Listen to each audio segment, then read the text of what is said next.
So dito nga po mga kalingap mga ka-EDSIC, Arjin magiging Kalingap Angels na at reaksyon ni Kalingap Edu kay Arjin at David. So yan po yung ating pag-uusapan po mamaya mga kalingap mga ka-EDSIC.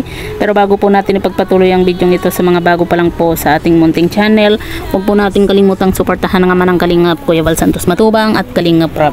At paunawa, panoorin po muna ang full video bago mag-comment para malaman ang nilalaman nito.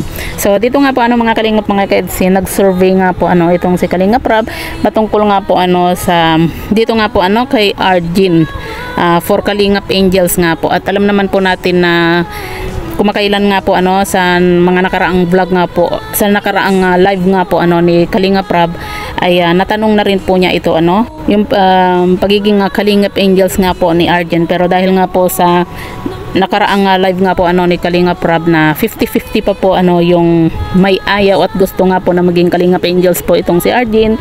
Pero ngayon po mga kalingap mga ka-EDSIC, mas malaki na po or mas marami na po yung nag-yes na maging Kalingap Angels nga po itong si Arjin. Kaya malamang sa malamang po mga kalingap mga ka-EDSIC, kapag nagkataon po na magiging Kalingap Angels nga po itong si Arjin ay hindi po malayo na magkakaroon din po siya ng love team.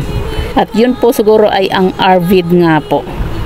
Dahil nga po nitong vlog nga po ni Kalingap Rob ay talaga namang marami po yung kinilig at naghiyawan nga po dahil nga po sa naganap na subuan dito nga po kay Arjin at Kuya David nga po.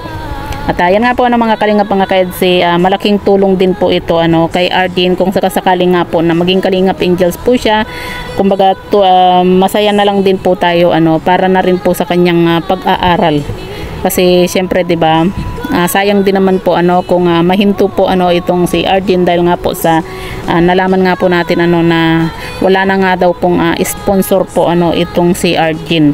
Alam naman po natin kung gaano po kalaki po yung nagagastos nga po sa kanyang kurso nga po na nursing nga po mga kalingap mga ka-EDSIC.